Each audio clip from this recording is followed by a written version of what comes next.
மத்தேயு எழுதின சுவிசேஷம் 22ஆம் அதிகாரம். இயேசு மறுபடியும் அவர்களோடே உவமைகளாய் பேசி சொன்னது என்னவென்றால், பரலோக ராஜ்யம் தன் குமாரனுக்கு கல்யாணம் செய்த ஒரு ராஜாவுக்கு ஒப்பாயிருக்கிறது. அழைக்கப்பட்டவர்களை கல்யாணத்திற்கு வர சொல்லும்படி அவன் தன் ஊழியக்காரரை அனுப்பினான்.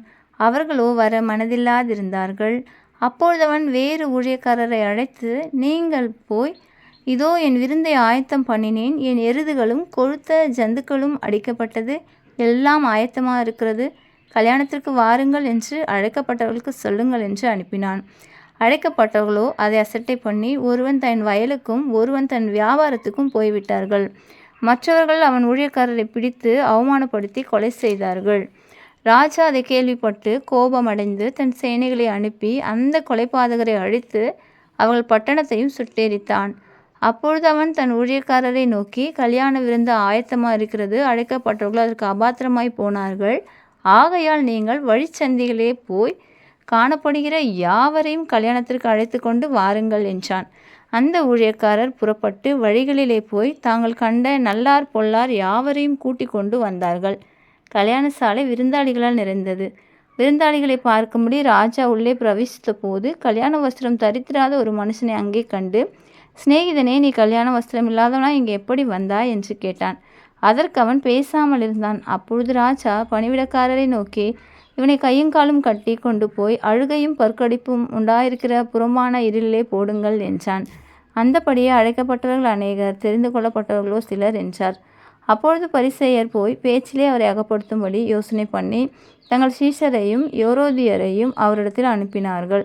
அவர்கள் வந்து, போதகரே, நீர் சத்தியம் உள்ளவர் என்றும் தேவனுடைய மார்க்கத்தை சத்தியமாய் போதிக்கிறவர் என்றும் நீர் முகதாட்சியம் இல்லாதவர் ஆகையால் எவனை குறித்தும் உமக்கு கவலை இல்லை என்றும் அறிந்திருக்கிறோம். ஆதலால் உமக்கு எப்படி தோன்றுகிறது? ராயனுக்கு வரி கொடுக்கிறது நியாயமோ அல்லவோ? அதை எங்களுக்கு சொல்லும் என்று கேட்டார்கள். இயேசு அவர்கள் துர்க்குணத்தை அறிந்து, மாயக்காரரே, நீங்கள் என்னை ஏன் சோதிக்கிறீர்கள்? வரிக்காசை எனக்கு காண்பியுங்கள் என்றார். அவர்கள் ஒரு பணத்தை அவரிடத்தில் கொண்டு வந்தார்கள். அப்பொழுது அவர், இந்த சொரூபமும் மேலெழுத்தும் யாருடையது என்று கேட்டார். ராயனுடையது என்றார்கள். அதற்கு அவர், அப்படியானால் ராயனுடையதை ராயனுக்கும் தேவனுடையதை தேவனுக்கும் செலுத்துங்கள் என்றார். அவர்கள் அதை கேட்டு ஆச்சரியப்பட்டு அவரை விட்டு போய்விட்டார்கள். உயிர்த்தெழுதல் இல்லை என்று சாதிக்கிற சதிசேயர் அன்றைய தினம் அவரிடத்தில் வந்து, போதகரே, ஒருவன் சந்தானம் இல்லாமல் இறந்து போனால் அவனுடைய சகோதரன் அவன் மனைவியை விவாகம் பண்ணி தன் சகோதரனுக்கு சந்தானம் உண்டாக்க வேண்டும் என்று மோசே சொன்னாரே.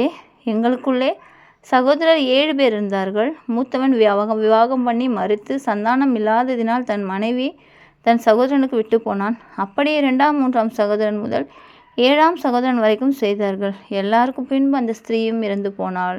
ஆகையால் உயிர்த்தெழுதலில் 7 பேரில் அவனுக்கு அவள் மனைவியாய் இருப்பாள். அவர்கள் எல்லாரும் அவளை விவாகம் பண்ணியிருந்தார்களே என்று கேட்டார்கள். இயேசு அவர்களுக்கு பிரதியுத்தரமாக, நீங்கள் வேத வாக்கியங்களையும் தேவனுடைய வல்லமையும் அறியாமல் தப்பான எண்ணம் கொள்கிறீர்கள். உயிர்த்தெழுதலில் கொள்பவனையும் கொடுப்பனையும் இல்லை. அவர்கள் பரலோகத்தில் தேவதூதரை போல் இருப்பார்கள். மேலும் மரித்தோர் உயிர்த்தெழுதலை பற்றி, நான் ஆபிரகாமின் தேவனும் ஈசாக்கின் தேவனும் யாக்கோபின் தேவனுமாக இருக்கிறேன் என்று தேவனால் உங்களுக்கு உரைக்கப்பட்டிருக்கிறதை நீங்கள் வாசிக்கவில்லையா?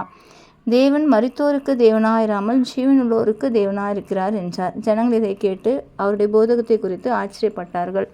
அவர் சதுசேயரை வாயடைத்தார் என்று பரிசேயர் கேள்விப்பட்டு அவரிடத்தில் கூடி வந்தார்கள். அவர்களில் நியாயஸ்திரி ஒருவன் அவரை சோதிக்கும்படி, போதகரே, நியாயப்பிரமாணத்திலே எந்த கற்பனை பிரதானமானது என்று கேட்டான். இயேசு அவனை நோக்கி, உன் தேவனாகிய கர்த்தரிடத்தில் உன் முழு இருதயத்தோடும் உன் முழு ஆத்துமாவோடும் உன் முழு மனதோடும் அன்பு கூறுவாயாக. இது முதலாம் பிரதான கற்பனை. இதற்கு ஒப்பாயிருக்கிற 2ஆம் கற்பனை என்னவென்றால், உன்னிடத்தில் நீ அன்பு கூறுவது போல பிறனிடத்திலும் அன்பு கூறுவாயாக என்பது. இவ்விரண்டு கற்பனைகளிலும் நியாயப்பிரமாணம் முழுமையும் தீர்க்க தரிசனங்களும் அடங்கியிருக்கிறது என்றார். பரிசேயர் கூடியிருக்கையில் இயேசு அவர்களை நோக்கி, கிறிஸ்துவை குறித்து நீங்கள் என்ன நினைக்கிறீர்கள்? அவர் யாருடைய குமாரன் என்று கேட்டார். அவர், தாவீதின் குமாரன் என்றார்கள். அதற்கு அவர், அப்படியானால் தாவீது பரிசுத்த ஆவியினாலே அவரை ஆண்டவர் என்று சொல்லியிருக்கிறது எப்படி? நான் உம்முடைய சத்துக்களை உமக்கு பாதபடியாக்கி போடும் வரைக்கும் நீர் என்னுடைய வலது பாசில் உட்காரும் என்று கர்த்தர் என் ஆண்டவரோடே சொன்னார் என்று சொல்லியிருக்கிறானே. தாவீது அவரை ஆண்டவர் என்று சொல்லியிருக்க அவனுக்கு அவர் குமாரனாயிருப்பது எப்படி என்றார்.